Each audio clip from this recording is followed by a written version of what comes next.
Sorry for being MIA, but as somebody who has a hard time with information management and trusting people in general who I can share what information with, that has always been a very confusing thing for me.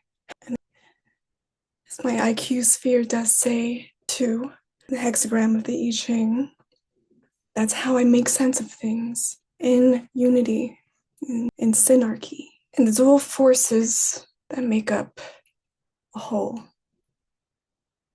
And I'm learning a lot. It's just I don't know how tall that stair was really supposed to go on for.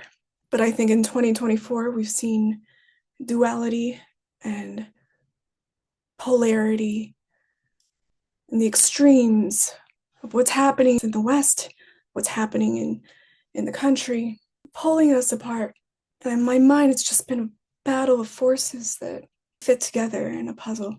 I really envy the people who think linearly because, well, they always had the most common sense. You can remember things, up to 7 things in your head, and you can hold it there, and then you can remember the sequence of it and of which to execute at which point. And for me, the more I understand about how I design and how I think, the more I have to translate all of that information into meaning. Because all information is valuable. It gives meaning to the person who applies it. Otherwise, it's just data. And we can calculate it, but can we analyze and interpret it in a way that is useful to us? So I'm not sure. The fog's been so strong that I can't see steps ahead of me. I've just been going left and right for a long time. So I've been doing research this week, investigating nothing new. The same premises of what I've been working on and finding new connections between them. And to do that actually improves memory because then you don't think that there's just this endless list of things to remember. You can think of it as one or two, this or that, and which came before. Is it the egg or the chicken? Is it the first diamond or the second? Is function before form, right? You go deeply into one end and then you realize it's taking you back up to the other. Then you realize it's actually from function equals form comes from function. There's a whole teleological thing to it, and that's what God was for me to understand. For a long time, to design something in my head as a creative, I've always wanted to take something and make it new. I wanted to create new things. And I'm fully aware I'm not the most creative person. I'm actually highly practical. I don't think in terms of scripts in my head. And expression has not always been at the forefront of my being. So I've created this brand for this studio and that brand for that studio, and then this came to be never actually making anything new, but just making little variations to it, little iterations, or using another terminology, more creative ways of positioning this idea. So the very notion, the very essence of what that word means in my head is to take something and reconvey it, to redesignate this to and that to be this.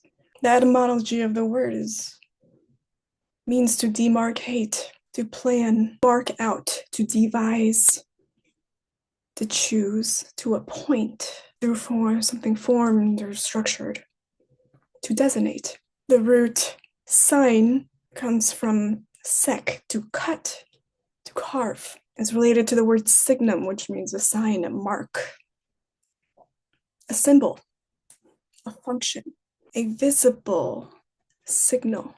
And D, the root, the prefix, means out of, away from, down, and apart from, literally off of. So I realized that the word design is half of a bigger whole here.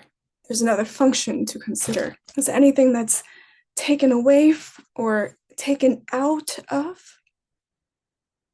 or pulled apart, there's got to be another function that goes back in, right? That's what makes it a closed system.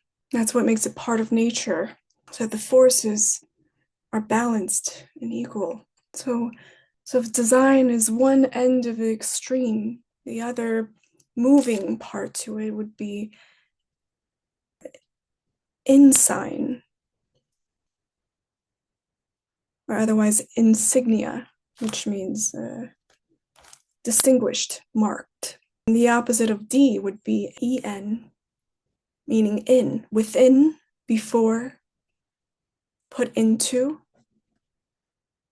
and also the cause to be. A strange thing is ensign, the word actually is mostly associated with war. If you look up the origin and the definition of the word, it has to do with an emblem of a tribe or a side that you fight for in a war. And it's a really interesting thing because in the past, I guess it's either war or love that brings things back together in a strange way. I'm making a connection between the two. I mean, wars have been used to start up the economy, to bring value back into things. I'm speculating here a bit.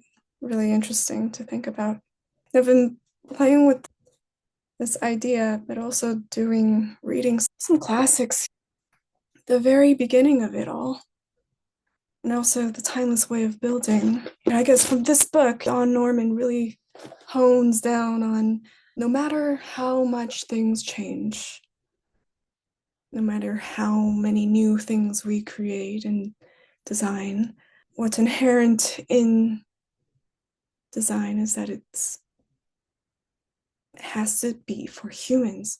And that way, human psychology, behavior, and sensation, how we perceive and interact with those things will never change. But as things evolve and so many unique takes, ideas, products made for a very specific purpose, all of that gets itemized, made almost like as an instant. And each one is just a little bit different to use and to understand. Not saying I'm going to call myself a victim, but it's been incredibly hard to operate in this world as somebody who is indecisive if I don't understand things fully. And only now, understanding my gene keys, do I know how fully I need to understand something in order to move in the right direction, in order to awaken. And then I realized on this hero's journey, on the way up again, instead of taking things apart and calling it your own and separating things so that they could be sold, I've been trying to put it back together. And I've been working on something. It's taken a long time to come to. And the solution of it is almost hyperlogical because it should be easy for everybody to understand. And we'll talk about it more when the timing feels right and I have more of it figured out. But right now, it's just a foundation. It's finally a foundation that is so solid it doesn't crumble when I zoom out far enough and try to use it to understand more things. And that's the exciting part of it.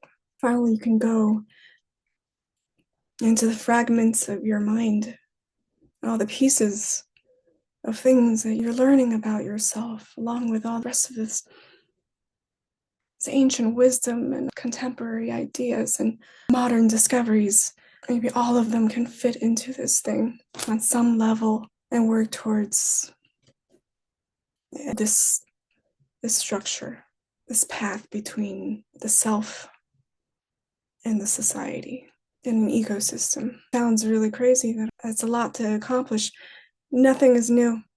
Everything has been taken from the books or somebody I've known and admired, and information that's already been out there and on here. It's all in front of us. We just need to believe it in order for it to tell us something. So in the past, design has been made to be an outside experience. It has to do with your visceral processing, architecture, experience design, interior design, your sensory experiences of the environment. Then in behavioral processing, the interaction design, how we interact with technology, how we function and project onto this two-dimensional interactive surface. These two largely has to do with subconscious things like the Gestalt principles, the UX laws. These are things that we can't escape as humans. They're embedded into our biology and evolution. And finally, there's a third level of processing that Don Norman talks about, and it's called reflective. It's the one that takes the longest, but it impacts the most on the emotional level. Not outwardly, but in depth. I think this is what we're dealing now with. That to use design as a reversal of the functions typically done. To ensign, or to use it as reflective processing, it has to be a mirror of sorts. We have to design the mirror that we use. Anyway, more soon.